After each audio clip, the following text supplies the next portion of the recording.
Hello and welcome to an episode of the Manufacturing Leads podcast with me, Mark Bracknell, Managing Director of Theo James Recruitment. Today, we welcome on Kiran Fothergill, the Vice Chairman of the Kipling Group and the Company Director of Pickering Lifts. Pickering Lifts have been going for over 172 years, a generational family-run business. I couldn't wait to pick Kiran's thoughts and everything that he's been involved with since being there for 10 years and taken over from company director from previously his dad's role.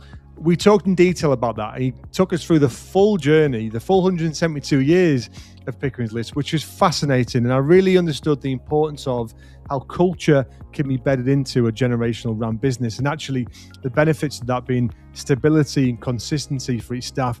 We talked about how you balance innovation with heritage, and even now with such an established product what they manufacture, they're still looking to innovate and to change.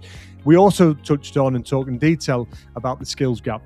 We are recording this on the National Apprenticeship Week, and we talked about not only the importance of apprenticeships and getting apprentices into your business, but actually the challenges and the current challenge right now that not enough, perhaps why not enough businesses aren't doing that. And we talked in detail about NEAT, not in education, employment, training, and looking at the softer skills to allow people to get those opportunities.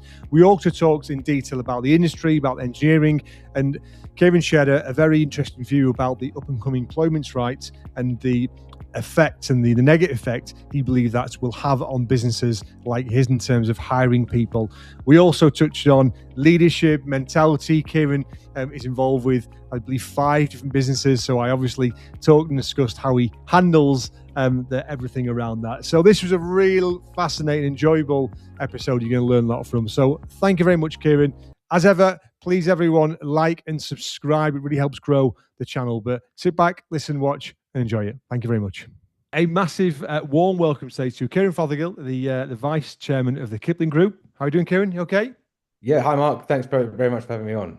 Thank you very much for coming on. So we've got loads to talk about today. I'm really looking forward to it. First question is the same question I ask everyone that comes on. What does it mean to you to be a leader? What do you say? I think you want to be regarded as someone who has a vision, and I think you want to bring people with you on a journey. So there's various ways of being a leader, and I think if you look into the application of leadership and the execution, there are all sorts of strategies and theorems, and we can get technical and into the detail about leadership and trying to dissect it as they might do on an MBA course, for example. But I think at its core, you want to inspire people with a vision and an idea, and take them with you on a journey. Yeah. I like that, because exactly that. There's many definitions, but actually, when it comes down to it, you're leading people into battle. You're leading people into something, and to do that, you have to have a vision, which is interesting.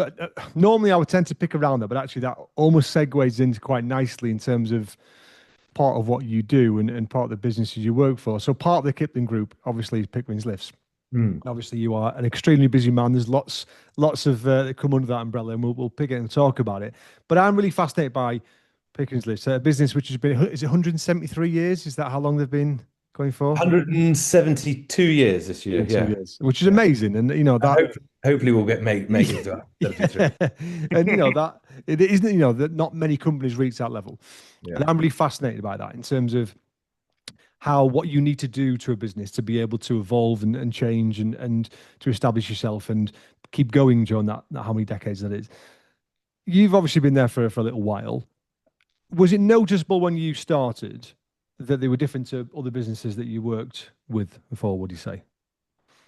Well, I think it certainly as a family business, in a family business, you can tell the difference between a sort of a different style of business, a non-family business, let's say, because of the time horizon over which decisions are generally taken. I think that's probably the key difference. So we're not bound necessarily by the same economic cycles that other businesses are. We're not trying to deliver, maximum shareholder value in any one particular year, and therefore potentially eroding the structures of the business and its long-term interests because we're pursuing short-term goals. So you definitely have a different perspective, and we're looking well, I talk about economic cycles, also government and political cycles, they come and go. So we take a very long-term view. And I think that that feeds through top to bottom in the organization in terms of the culture.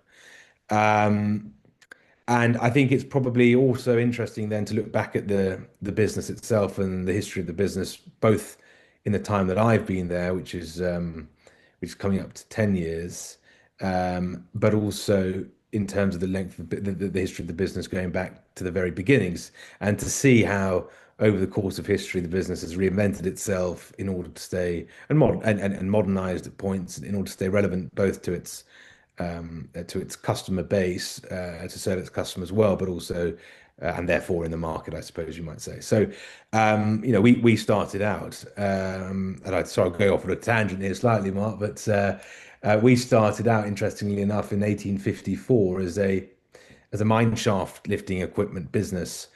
Elevators or lifts, as we call them in the UK, elevators didn't exist back then, of course, or not of course, but they didn't. It was they were coming soon down the line at that point, but nevertheless they weren't there yet in 1854. So the business was in the business of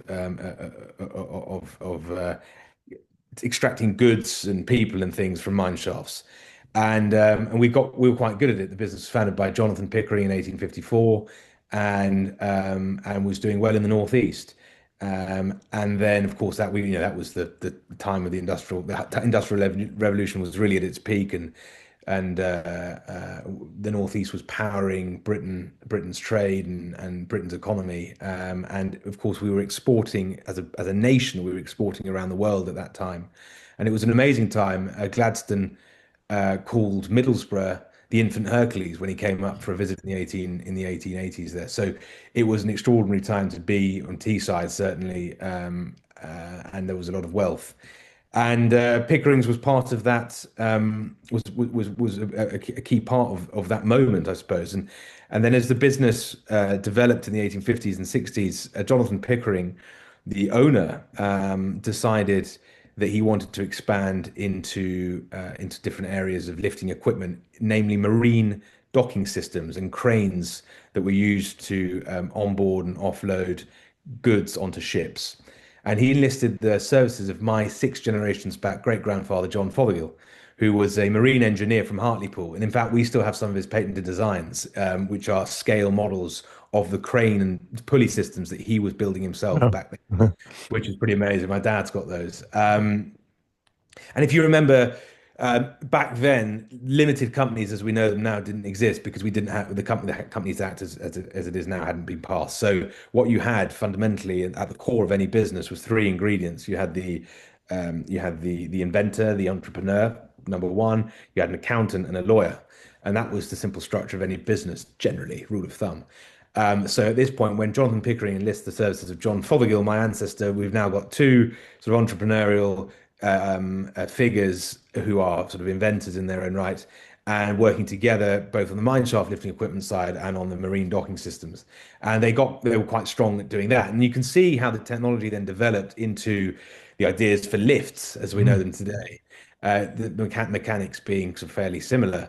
So they both together worked on the first design of a lift in the UK and went to America, went to Philadelphia, exhibited at the World Fair in the 1880s, which of course was a sort of the World Fair in the 19th century went from Philadelphia to Paris. We had of course the Great Exhibition in the Crystal Palace in London. So this was a time where people came to see the latest inventions of the day, and Pickering's lift was part of that whole thing, which is pretty amazing.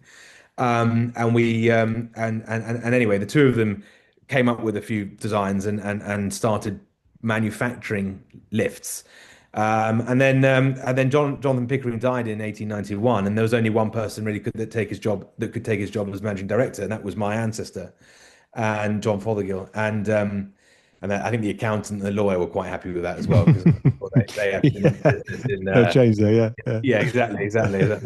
So there's a joke there somewhere. But anyway, and then from that moment, in 1891 through to the present day, the business has gone father son, all the way down. And here we are in 2026. And I think there's been ups and downs. We've experienced the highs and lows of Teesside, the modern history of Teesside, Stockton, and we haven't moved anywhere, and we're very proud of that. And in the last sort of 15, 20 years, we've branched into escalators and into loading systems, so docks and things. So we're still evolving, still constantly moving. And I think that's absolutely key to the success of any business over that period of time. In fact, I've got somewhere here. I was just seeing if it was to hand. It's not. I've got the little pamphlet from our centenary celebrations in 1954. So the business was 100 years old in 1954, and it's a little program of events at the Zetland Hotel in Saltburn. And it's got my great grandfather and my great grandfather in the program. One was chairman and one was MD at the time, welcoming, and it's got this sort of order of service for the day and the menu that they had on that day, and a little forward by both. And I think that's just a beautiful piece of history because that was the 100th anniversary in 1954, and wouldn't it be wonderful to get to the 200th in a few decades' time? So there we are. Mate, look, thank you for that. It's amazing because that is a proper history of an amazing business. And just when you're talking there, I was thinking there's not that many businesses in the Northeast really can have got that level. Obviously, you've got the likes of Egger, generational business, but different. You've got Ford Aerospace until recently that was generational business. So there are there scattered back Northeast, but there's so few and amazing. Do you feel a certain level of responsibility, I guess? Because there's one thing coming to a business where you're in a senior role and it's the responsible role. It's another thing where you've got the weight and the shoulders of all your ancestors gone by. Do you feel that? Yeah, I think it's illustrated by an experience I had when it was first announced to the business that I would be joining the business, and I was a little bit nervous about it because one, I'm the son of the owner. I mean, that's the obvious first one. You think, well, what are people going to think about that? And is that we get into your own head about it Yeah, a of little bit. course. Yeah, well, everyone would. Yeah, yeah. You And think I've got you think that, wouldn't you? There's the pressure on it, and the as you hear, pressure. because of your son, and yeah, Well, it's exactly, yeah, and there's that natural desire to prove yourself yeah, and to earn that credibility, and that takes time, of course. So that was a concern of mine. But when the notice went up, my dad's a little bit old school. He sort of does things as if it's still the 1970s, and maybe that's the reason for some of our success. He's very thorough, but he pinned the notice up on the notice board. I get you higher. Yeah, So, exactly. So and it said that I was going to be joining the team, and the reaction was so positive. I mean, it was amazing. I had people coming up to me and saying, "We're so pleased that you've joining the team and that you're working with your father," and it was amazing because it made me realize that um, me joining naturally meant that our team members and our employees suddenly had that job security yeah, stability, isn't another it? for another generation, and that hadn't come up because the news cycle is so focused on big multinational corporates, and when people on the street think about the layman thinks about what it means to be an employee in an office space. Generally, they're thinking about they're thinking about it from the wrong perspective. They're thinking about what it means to work for one of these massive companies and just to be another number on a spreadsheet. It's not like that in family businesses at the local small levels. So, we are a family, and we've had generations of people working for us. And brother, you get into a cab at Darlington Station to go to Stockton, invariably, and you say going to Pickering's Lift, invariably the taxi driver has had a cousin or their father, or someone's Yeah. worked in our business, and then you support all those people, of course, as any business does, the families and beyond. So there's a huge bit of responsibility there, but that goes both ways. And one, of course, I feel responsible for the people that work in our organization, but at the same time, they're brilliant people and they're very aware of what it means to work at Pickering's Lifts. And we have people working 35, 40, 40. We had a 50-year long service, and you don't get that anymore in today's world, but we still have it. And that's because it's a great place to work and the culture's been set over a long period of time, and we're true to our values, and people can talk about values and they can have they can meet around a table and pretend that they're going to come up with some values for the organization. It doesn't work like that. You can, or pay a consultant, even worse, to tell them what their values should be. That's all rubbish. The values are lived and breathed over a long period of time, and that there's no shortcut to talk, credibly about values. So, but that, we can, and it's a really wonderful privilege and responsibility to have to the people that work with me. And I think it's fabulous, and they know that we'll look after them, and that's important. Yeah, and it's very refreshing hearing someone talk about that because, I've had a lot of people talking about leadership and certain words and like that safety. The people feeling safe in the role is really important, and that's stability is part of that, but also just being safe about the communication, about being heard, about being a voice, and to have a culture where people feel like they are treated correctly and treated as part of the culture is just it's absolutely priceless. And I was exactly that before you said. I was just thinking those businesses, the people in that businesses will have thought fantastic. Kieran's joining, and exactly that. The consistency of that culture will keep because obviously as part of your role when you come in, I'm Yeah, sure there's things you want to change and innovate, but there'll still be a part of you go, this has worked for 160 years now. yeah, I don't want to break what's been working really well. And yeah. that's good. That's consistency for people, and that's important. It's also I was once Pickering's was once described. I don't know if this is a good or bad thing, but it's interesting. It's an observation that it's like the Titanic in many respects, in that it to change course takes a long time. Yeah, So, yeah, and, yeah. and I think that probably, I mean, that doesn't, I think culturally maybe that has a little bit more relevance, and that's maybe a good thing. I think you don't want to break things that are working. If it ain't broke, you don't fix it. But it is interesting that was an observation from an ex-colleague. And because it's a good point that because how do I guess you have to balance heritage with innovation. I guess that's something Oh, you as a business you've got to juggle. The it's been a unbelievably challenging 5-10 years for a lot of companies, and engineering in particular is changing in probably the last 5 years even more so. How have you worked through that as a business to try to adapt and pivot to this new world, would you say, or have you just stuck to what works and been consistent with it? no, look, well, I think that I think businesses can make mistakes when they try to change the things that work really well for them. So I think you've got to have a real awareness of where your core strengths are.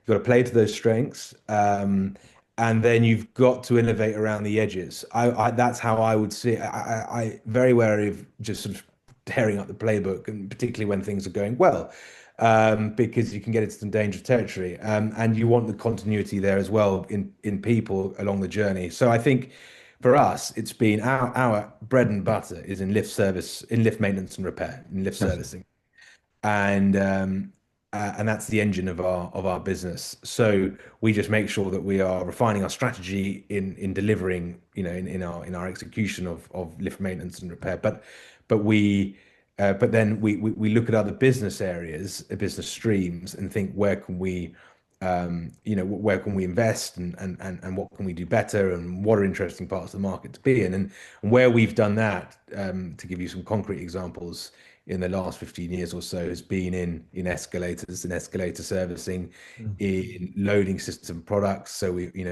servicing the big distribution centers, think Amazon, think Costco, these sorts of places, big warehouses. So we've got into that market a little bit more fragmented. There's a little bit more space for a player like us to get involved there and do it well. So and those areas we've invested time and money into, and we've built the teams. And of course, changing habits in the engineering, it takes a long time. It's a small. It, if you look at it, actually, there aren't that many players on a national level. So Mm.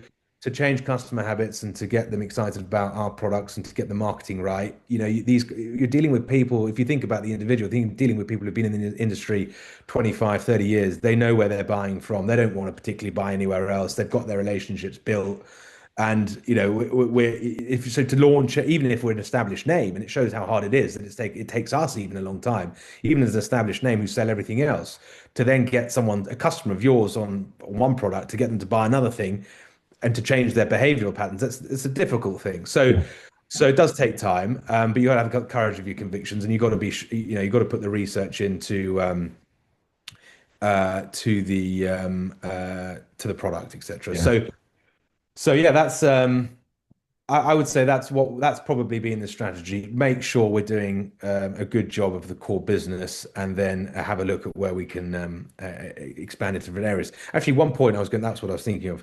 We have another product that we want to launch, another business stream actually, business area that we want to launch this year, which is really interesting. We've done the R&D, we've actually found a facility, and we've even hired two people in to do this, but we're just holding back at the moment because of the economic Yeah. outlook, and also more than that, or combined with that, I suppose, is the question of what policy is the government going to come up with next that's going to create even more stress on our business. So that's a bit of a shame, because there's an opportunity to do something, but to do something new, but we're just holding fire for the moment. But what I really like about that is that, your product is essential, for a lot of businesses. If you have stairs, you need a lift. And, Mm. it's not luxury, it's essential. It's, and that is an excellent technology to be in, because something which isn't a luxury, something which essentially is a vitamin, I guess, rather than painkiller, is an integral part of the business. But actually, you're still looking to innovate. You're still looking to try to bring out new products, or tweak new technologies that are around, which I think is a real lesson for a lot of businesses. That just because you feel like you've nailed something and you're doing well, you don't know what's around the corner, and you don't know what the competition is doing. And that's clearly what you are doing there. And I will we'll come back to, because I want to. I'd love to hear your thoughts on where you feel the industry's at, and where you feel the government or lack of government support will be. And so I'll come back to that. Apologies for interrupting this podcast. Very briefly, to tell you about the Manufacturing Leaders Summit, an event I've been wanting to organise for quite some time, and we finally done it with New College Durham, April the 30th, 2026. All money raised goes to Red Sky Foundation, a charity extremely close to my heart that I've raised money for over the last 5 years after losing my dad to a cardiac arrest. It's an amazing charity, and you actually see the effects of the money raised. You'll see the defibrillators going in around the area.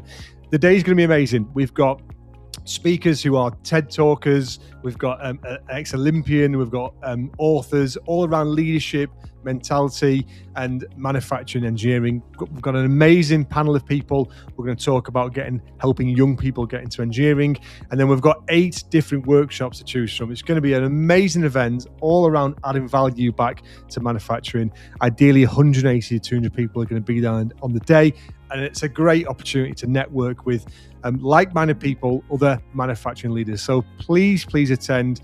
Ticket prices are a suggested £15 donation when you sign up via Eventbrite, and we really want you to be there. Tickets are going fast, workshops are getting filled up fast, so please make sure you click the link, which we'll put in the comment section as well. Click the link, share it with anyone else you think could be keen, and I can't wait to see you there. Thank you very much. One thing I'd like to speak to you about, Kiran, is the skills gap and the apprenticeship piece. Obviously, as a business, I know that's something that has been the lifeblood of your business, has been the apprentices and that training piece. Is that something you're passionate about, and how do you feel about where the industry is at the moment? Yeah, I mean, I'm very passionate about it, both in terms of our business, but also my role in the Jobs Foundation, which maybe we can come back Yeah, to. But yeah, we the facts of the matter are that we've got a lot of people, particularly young people, not in employment educational training, called NEETs. I mean, we're talking in the millions, and it's a massive issue for this country. Forget engineering, forget Pickering, forget anything. It's a huge issue, because on the one hand, you're not raising it. I mean, very basically, I'm teaching you to suck eggs, Mark. But on the one hand, very basically, you're not producing any tax income from these people, because they're not working. At the same time, you get the double whammy of having to pay a huge amount in social welfare, which is just increasing. And particularly when you have generational unemployment, as you do in parts of Teesside and deprived areas, and social difficulties, let's put it like that. I mean, you don't have the culture of work in families, and the memory of work in families. then it's very difficult to find ways to pathways for young people to get into work. And I think apprenticeships do help there, and they do go some way to to solving part of the issue. But there's another gap, I think, which hasn't been addressed, and that is getting young people into a position where they can even apply for an apprenticeship. And then it's sort of like Yeah. we assume that the sort of the 16-year-olds can get an apprenticeship, but actually the 16-year-old or the 17-year-old doesn't know what it means to even turn up to an interview on time, doesn't know what it means to dress appropriately or how to use to email appropriately. So they fall down already and they fail before they've even got a chance to get to the apprenticeship. And of course, if you have an experience like that or a second experience like that, and actually, then we can look at the other side of it, which is that does it even make sense for them to work because they can do better on benefits? But that's a whole other question. Let's leave that to one side. But it is an important point, maybe for another podcast. But we've got an issue there. How are we giving our young people the best opportunity to even take advantage of the potential for apprenticeship? So that's an interesting gap. We talk about skills gap. There's a skills gap there. But certainly, I mean, if you look at it's remarkable. We've got vacancies at the moment in our head office in Stockton. We've got loads of vacancies. And we're in a part of the country that has one of the highest rates of unemployment. In fact, the ward next where we are has one of the highest rates of unemployment in the Northeast, and therefore, the country. And you think, how can we have such high rates of unemployment and such a massive social welfare bill, particularly in this area? And yet we've got massive vacancies at very low entry jobs in a business that's Yeah. in the area. But these things are true. So yeah, there's just misaligned there. I think, and it's always about incentives. Somehow we've managed. It's above my pay grade, sadly, but I think somewhere we've managed to be misaligned as a society, and we aren't solving these things. Yeah, 100%. And we share a passion for this. And I agree. It's almost like the problem isn't that obvious because there are so many. You know what I mean? If there's one problem, I think it'll be fixed. But I agree. I trained to be a careers advisor 20 bit years ago before I got into recruitment, and I worked for Connections, and we did some work with NEET, so I say not education, employment, and training, and it was the issue was exactly that. It was the soft skills. It was the fact that these people were never going to get the opportunity to potentially understand what they could be fantastic at, because actually there is still a barrier to entry that you need to be able to impress someone in an interview in a very daunting situation where you're in front of someone at a desk, and that is, if you're not teaching people how to do that, and are they Mm. teaching people in schools that level of confidence and interview skills and entrepreneurship, public speaking, all these things which actually enable you to get opportunities and open doors, they're never going to get the stage where they're actually the company's going, yeah, I could work with this person. And so and that missing gap is probably right from the 10, 12 years old, and then the problem's already there. So I think I agree, there's a lot of work to be done from schools, from teachers, from parents, from the government to give support and more opportunities to people to do that. Because you're absolutely right. The Northeast, and in particular Teesside, unfortunately, the data does state that there's way too much unemployment in an area of high vacancies which aren't being filled. Mm. It's a real juxtaposition, isn't it? Yeah, In yeah, one yeah. hand you got unemployment, other hand you got vacancies. You should be able to put the two together, but there's just a missing gap. Do you think we're recording this on Apprenticeship Week, and there's some fantastic businesses doing an amazing thing with apprentices. There's also a lot of companies I hear and speak to who say they can't afford to go on apprenticeships, or they haven't got the time to do apprenticeships, and it's just too much of a long game. Do you think it's a mentality? Is it a funding issue, a sort of funding or policy issue, or more of a mindset that there's not enough apprenticeships available in the first place? Would you say? I'm not sure if it's one or the other. I think there is this notion of, again, and we talk about time horizons of of investment into people here, and does it pay off in the long run? I think in our industry, to speak again about our industry, there are fewer and fewer lift MBQ3 qualified engineers, right? And that's what we ask now is that is that's the standard. And actually, if you think about it, a lot of these, and I don't want to talk down the engineers, but this is a fact. The actual qualification itself can be, you can fudge it, basically, is the truth of it. Yeah. So you can tell your employer you've got this qualification, but it doesn't necessarily translate to the fact that you can fix a lift, right? That is just the truth. And it's very different to how it used to be, where you'd have guys going out in the field with engineers and serving their time on the tools. So what you have is on the one hand, fewer engineers coming through with the skills and experience that maybe their predecessors might have had, but also because there's fewer and fewer of them, that you've got they can command they can command more in the marketplace salary Mhm. wise, Yep. and that's a difficult thing is for a business to have to navigate, because when we're a national business with hundreds of engineers around the country, and all of them at different stages of their careers and from different generations and different sort of, cultural heritage and etc. So what you've got ultimately is in our individual offices, sometimes a little bit of a battle for the regional manager to balance the wage structure in any one office, because you've got guys who've worked maybe 30 years on the tools, brilliant, so fix any lift, no problems, but on just a little bit more money than the guy who's 21 and doesn't know anything really. And I mean, sure, but you know what I mean, Yeah. life experience wise and on the tools. But because of the nature of the fact that there aren't enough people coming through, can command a high salary. So back to apprenticeships, I think sometimes there's a bit of a reluctance to invest in the young people, and really, and we do anyway. We do trust me, but nevertheless, to invest in them, because what is going to happen next? They could just be mercenaries and leave.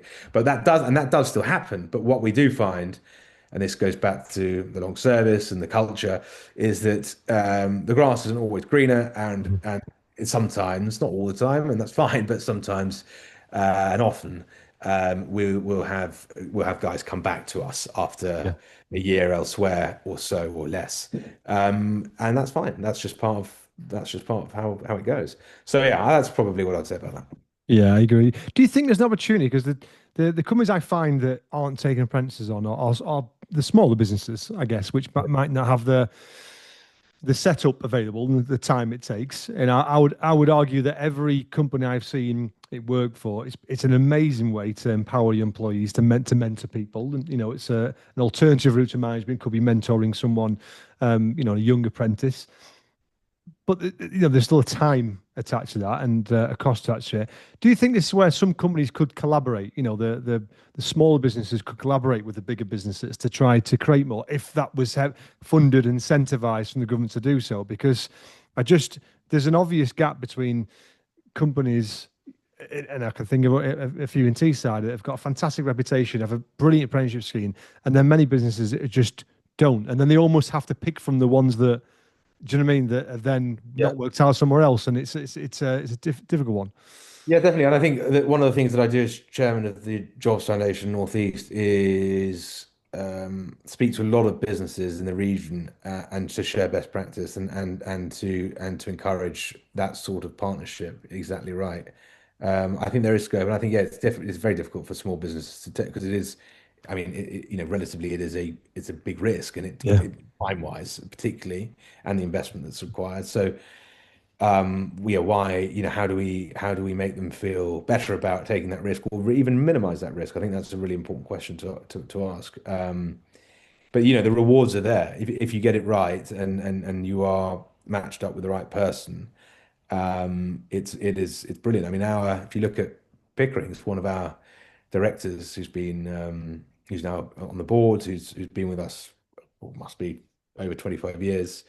He started on the tools and has gone right the way through the business to the top. So that's great as well to be able to show, to be able to go into schools and talk about that career progression. And again, today, societal problem perhaps, but we send far too many kids young adults, I'd say, to university when we don't need to do that, and at huge cost. And there's far more rewarding, both, in terms of what work gives you, but also financially rewarding career paths available through a vocational profession. So I think I think to have examples of people in our business who've been with us and gone the distance is really powerful when we speak to our apprentices. Yeah, I agree. I think ultimately a lot of people do and get influenced by what the parents do, which I guess is another issue with the unemployment piece. They see that at home, that unfortunately that's what they tend to go into. But the university one's interesting, isn't it? Because I agree. My eyes have been opened, thankfully, that university can be an amazing route. And I went to university.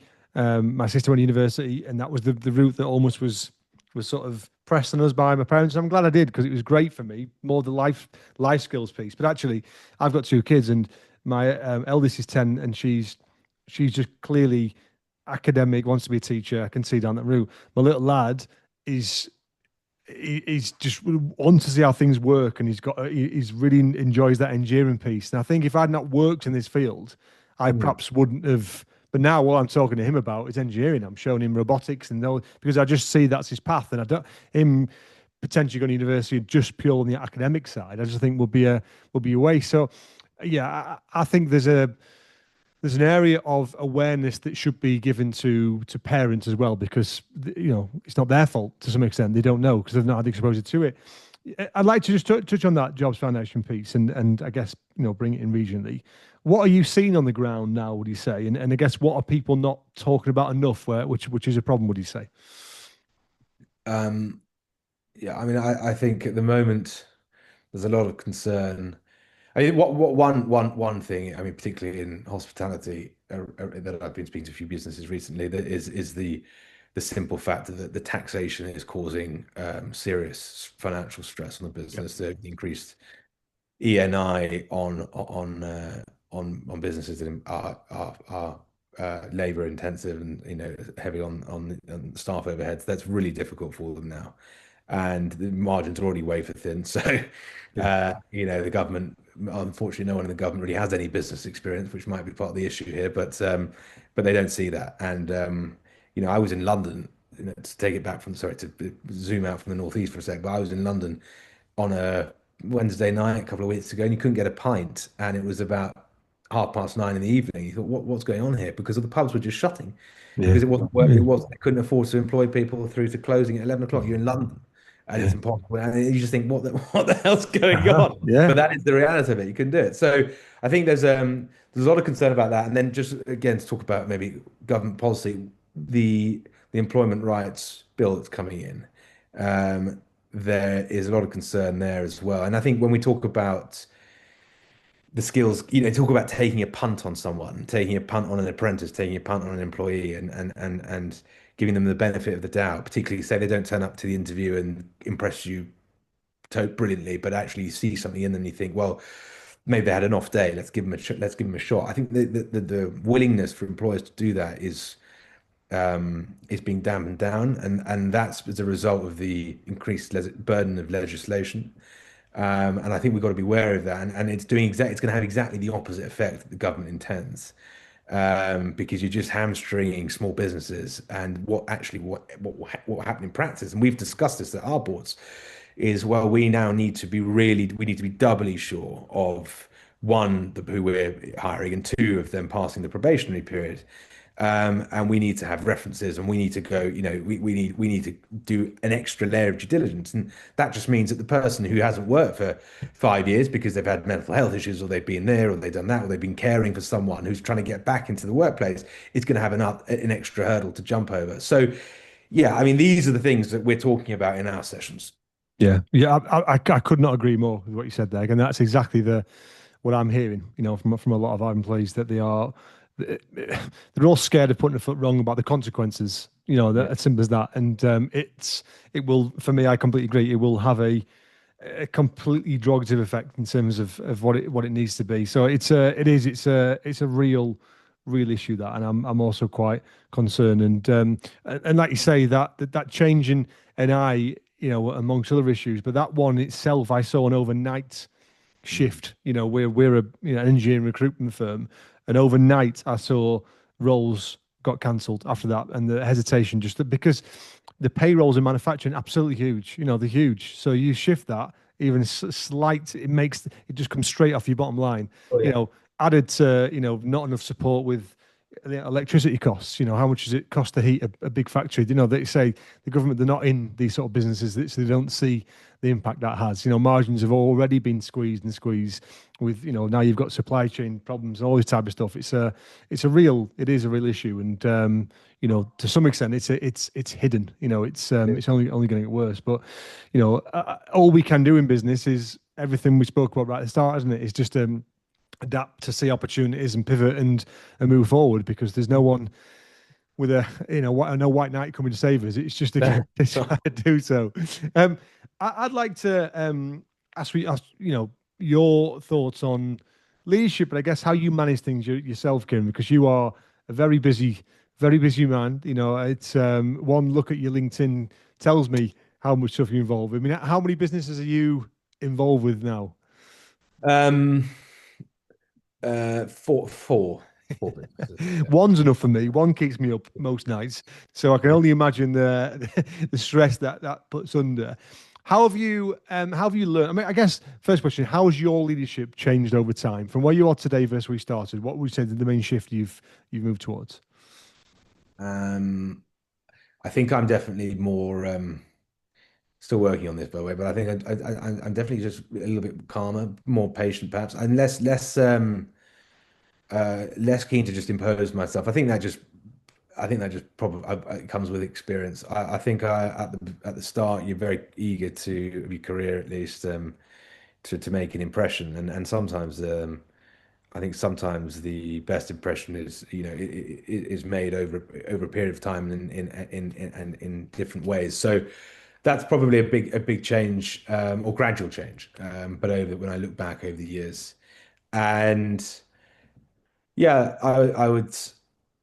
um, I would say probably also just comfortable with relying on people, but that takes the building of relationships and again and of trust.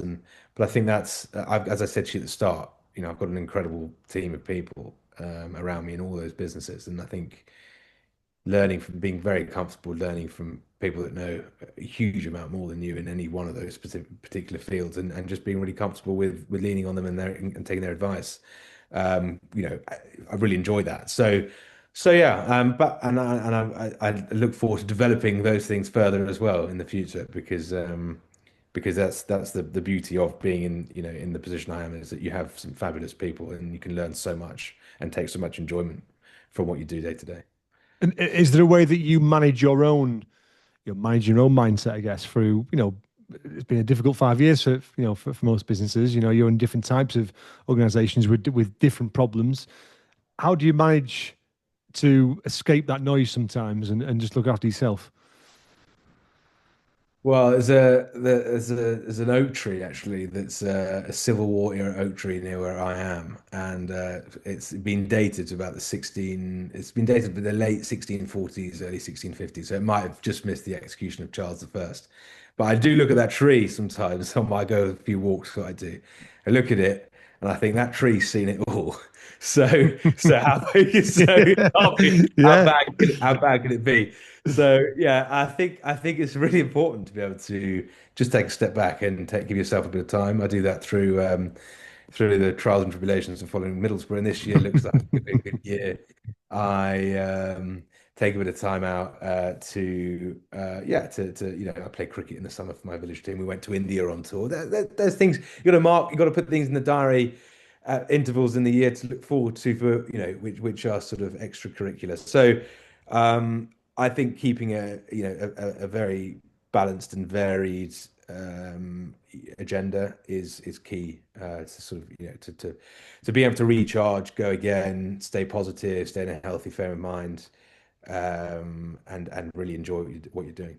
Nice, man. And as a Sheffield Wednesday fan, I need to find myself a few oak trees, I think, in You might as well, in the coming months, to be fair, and just sit under one for a couple of days. But no, thank you, mate. And just finally, King, what are you excited about in Pickering's Lifts or any other businesses in the next sort of 6 to 12 months? What's exciting you? Um, well, so I mean, lots of things. In Pickering's, I think it's following the development of our two newest regional offices. We opened up in Cardiff and in East Anglia, and those offices are going really well. But certainly, it's always a couple of years in, a year in, that it can go either way still. So we just want to make sure that those continue to track against their, certainly with their current trajectory of progression. So be spending a lot of time there and enjoying that and making sure the team's developing. And I mean, we haven't really touched on, maybe we'll have to do another podcast sometime, Mark, but there's in the other businesses, particularly in our cybersecurity business, it's an incredibly dynamic and interesting place to be. It's a little bit too hectic for me sometimes. It's it's a bit nerve-wracking, to be honest with you, because one minute you're doing the right thing, and then the next minute that it's all moved on, and you're thinking, what the hell's happened? Yeah. But in plain speak, but that's great. I mean, it's a hugely stimulating place to be in, and we're doing you're seeing the impact of cyber defense, day to day, and really you're at the forefront, the vanguard of national security. So I enjoy that very much, and who knows what this year and next year will bring there. But we continue to try our best to stay at the top of our game. Excellent, and we will do another episode. I'll be fascinated because, like I say, that cyber piece in itself is now such an integral part needs to be an integral part of every single business. But thank you for this. It's been great, and for me, it's been a real fascinating journey. I really enjoyed the journey and the story you took through us at start, Kieran, on Pickering's Lifts, because there's not many businesses in the UK that have that sort of heritage. And actually, one thing for me, which was really one of my takeaways from that, is actually, family businesses, don't all get the credit they deserve, and actually that almost hidden gem of working for a generational business, that continuity and consistency, people don't sometimes appreciate that, and I think that was a real lesson for me. But I really enjoyed our conversation on the skills gap, and actually it was another important reminder for businesses to look at that and to concentrate on it, because this issue will not go away and will probably get worse over the next 5-10 years, and it can be improved. We just all have to do something differently, and like you say, maybe challenge ourselves sometimes to take someone on and give that person a chance, because they could be, they could be the next director of your business in 20 years' time. We just don't know. So no, thank you for this, mate. It's been really, really appreciate it, and thank you very much. Brilliant. Thank you, Mark. Look forward to speaking again. Thank you so much for listening or watching this episode of the Manufacturing Leaders podcast. Please just like or subscribe. It really helps grow the show and obviously improve the industry. If you want any more information about Theo James, as I mentioned midway through the episode, please get in touch with me or the team. I would love to talk about how we can help you directly or your business. We are more than just a recruiter, and I know people say that, but it's something I'm incredibly passionate about. We are in business for much more than just a bums on seats approach. We want to help people grow. We want to help improve their lives. And ultimately, I want to work with businesses and people who share the same values as we do. And that's something I'm incredibly passionate about. So please, if that is you and you are passionate about that dream role or passionate about your people, please get in touch with me or the team. I would absolutely love to talk a bit more detail. Thank you very much. Speak soon.